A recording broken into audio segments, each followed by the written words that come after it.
Привет, это Владарович. Кто же он? Тот самый малоизвестный и недооцененный атлет воркаута. Андрей Примак, герой нашего выпуска, тренируется порядка 8 лет. Он выполняет некоторые уникальные вариации элементов, которые делают единицы атлетов в мире. А некоторые я даже не видел вообще ни у кого. Он автор прыжка на руках с высоты 1,3 метра, неофициальный мировой рекорд. Поэтому будет очень зрелищно, интересно и полезно. Ведь Андрей поделился своими подходами к тренировкам. Атлет спит в каждом из нас, и я его разбужу. Парню сейчас 25 лет, его можно назвать представителем той старой школы, когда у воркаута еще были другие ценности и идеологии, чем сейчас. Ведь начинал он весной 2012 года, когда движение активно развивалось.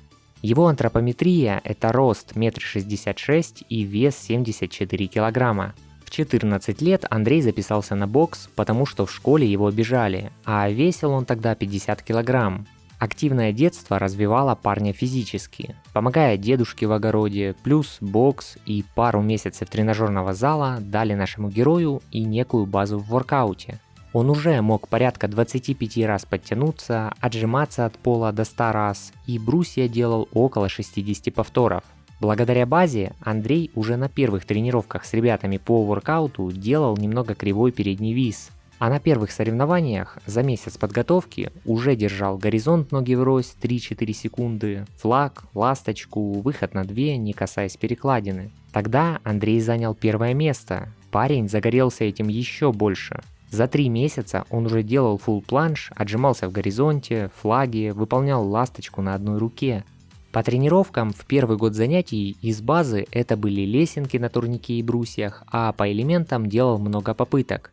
Тренировки у ребят могли растягиваться на 4-5 часов, просто потому что они много болтали. Сейчас же у Андрея с учетом прошлых ошибок более структурированный подход к тренировкам, расписанная программа и есть постановка целей и регулярность, которой раньше не было.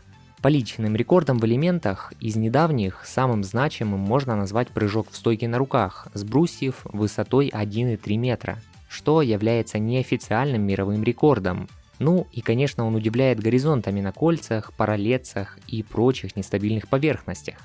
Из классики он делает фулл планж 26 секунд, отжимания в горизонте ноги врозь 15 раз на полу, передний вис 10 раз с касанием подтягивается, флаг 10 подтягиваний в нем и 1 минута удержания на трубе. По базе брусья это на 1 раз со 112 килограммами и также 80 килограмм на 8 повторов. Делал и 30 отжиманий в стойке на руках и 16 выходов на 2.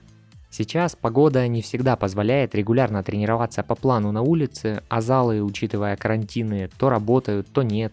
В поселке, где я провел большую часть жизни, спортзалов не было. Тренироваться зимой на улице травмоопасно, а снижать нагрузки на несколько месяцев в году и тренироваться без оборудования тоже не вариант, и уровень сливается моментально. Я об этом давно подумал и оборудовал у себя дома турник, брусья, шведскую стенку. У меня это отдельные конструкции. Сейчас же есть более удобные варианты, все в одном, например, комплекты турник, брусья и пресс. Все основные базовые упражнения в одном снаряде. Давайте посмотрим, что есть в интернете из таких комплектов. Зайдем на e-каталог и сравним, что предлагают разные магазины и производители. Выбираем свой город и пишем турник и брусья. Сразу сбоку по фильтру выбираем тип, комплекты, крепления настенные, ну или может у вас уже есть шведская стенка. Как видим по нагрузке рассчитана до 120 и даже до 200 кг. То есть в домашних условиях на турниках можно заниматься с большим дополнительным весом. Рядом с товарами можно нажать на галочки и внизу кнопку «Сравнить». Тут уже видно все доступные характеристики и разные магазины и изменения цен на комплекты на протяжении года. Это и позволяет выбрать, когда взять выгоднее. Ссылки на комплекты я оставлю в описании. Возвращаясь к Андрею, конечно, я не мог не спросить про различные элементы на неустойчивой поверхности.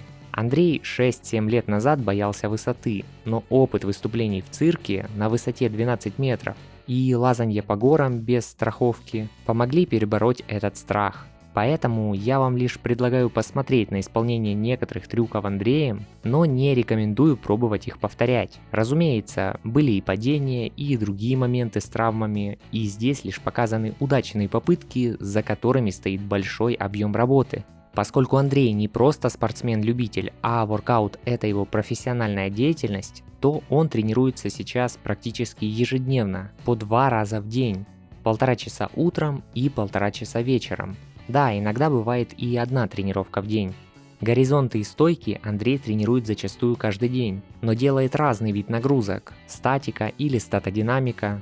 Когда делает базу, то старается отходить от обычных отжиманий, подтягиваний. Делает базу сразу через отжимания в горизонте, подтягивания в переднем висе, отжимания в стойке. Если с дополнительным весом, то делает в основном стритлифтинг на разы. Пример тренировочного дня на горизонт. Сначала на свежие силы выполняет попытки изучения новой вариации горизонта. Далее статика и силовая динамика, то есть отжимания в горизонте и в том числе и в закрытом. Растяжка присутствует в каждом тренировочном дне. Насчет количества повторений и подходов, раньше Андрей старался распределять нагрузку по подходам, а сейчас старается делать каждый подход на максимум, тогда только наблюдает больший прогресс. Атлет делает периодизацию.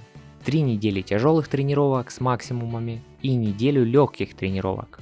Для легких типов нагрузок пример. Когда идет тренировка горизонта, то снижает нагрузку с самых сложных вариаций на более легкие, а если брусья, то делает отжимания без веса.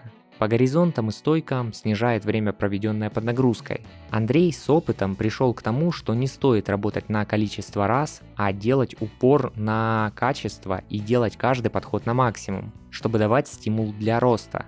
При этом отдых в подходе 2-2,5 минуты. Если речь идет о базе с дополнительным весом, то вес рекомендуют подбирать так, чтобы получалось на 8-10 раз на максимум. Кстати, если нравится ролик, жду твой лайк под видео и нажатый колокольчик на пункт «Все уведомления», чтобы не пропускать новые выпуски. В 2015 году Андрей в составе команды из 4 человек отправились во Францию и выступали по контракту в цирке с воркаут-номером. Дальше атлету предложили выступать в цирке с номером на пилоне, с элементами во флаге. И еще был год выступлений на пилоне на высоте 12 метров. Еще Андрей выступал на круизном лайнере. Кроме недавних гастролей в цирках, вернемся на несколько лет назад. Еще учась в 11 классе, Андрей с командой ребят дошли до финала всеукраинского талант-шоу «Украина имеет талант». До них в шоу уже побеждали коллектив «Воркаут». Они выигрывали 1 миллион гривен. А тогда, как участвовал Андрей в другом сезоне, повторить успех и дойти вновь до финала казалось просто нереальным.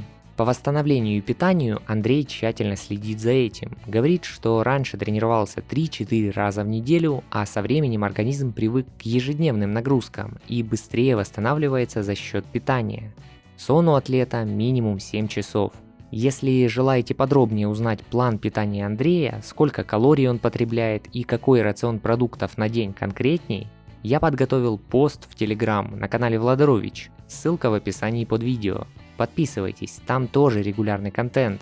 Андрей, тренируя элементы, делает сеты для большей эффективности, то есть, например, в одном подходе он делает отжимания в горизонте, ноги врозь, далее выжимает себя в стойку, отжимается в стойке и старается опустить себя вновь в горизонт и продолжает держать закрытый горизонт. Если брать передний вис, то это могут быть подтягивания в висе, удержание виса на время, и когда не хватает сил, переходим в группировку. Такие сеты с максимальными повторами помогают прогрессировать гораздо быстрее. Также важная особенность тренировок – это растяжка. Атлет делает частичную растяжку перед тренировкой элементов всегда. Например, растягивает плечи перед стойкой на руках для более ровной линии, а плечи, грудные, бицепс перед принцем на 2. Кроме улучшения техники, можно еще и минимизировать травмы, если мышца забита и не готова к нагрузке. Многие слышали, что растягиваться перед и во время тренировки наоборот травмоопасно. В данном случае не стоит путать данную растяжку с полноценной, которая может выполняться в отдельные дни. В тренировках стойки на руках, хоть Андрей и мастерски владеет элементами, но всегда начинает со стойки у стены, чтобы подготовиться к нагрузкам и, так сказать, размяться. Андрей с сентября 2020 года начал вести тренерскую деятельность. как в онлайн-режиме, так и личные тренировки вживую. Есть ученики из Канады, Украины, как парни, так и девушки. Атлет помогает людям привести себя в хорошую форму, изучать элементы, планши, висы, стойки и другие элементы калистеники и поднять ОФП. Сначала Андрей оценивает текущий уровень подготовки, далее индивидуально расписывает комплекс упражнений и проверяет выполнение. Считает, что тренер помогает более системно заниматься, минимизировать риск травм, ну и, конечно, быстрее достигать результата. Если посмотреть на достижения Андрея и его инструменты на пути к этому, а я имею в виду выполнять по 2 тренировки в день, следить за режимом питания и сна, то здесь, как сказал сам атлет, чтобы достичь чего-то значимого, нужно уметь от чего-то отказаться. И в этом я полностью поддерживаю нашего героя. Расставляйте приоритеты, отсекайте лишнее, любите свое дело и делайте выводы. И продолжайте совершенствоваться. Напиши в комментариях, как тебе этот сюжет. Подписывайся с колокольчиком и делись роликом с друзьями. Соцсети Андрея я оставлю в описании. Автор сюжета – я, Владарович. Разбуди в себе атлета. А сейчас я предлагаю тебе встретиться в других роликах на канале. Нажимай на плейлист, выбирай интересную историю и узнавай о новых героях.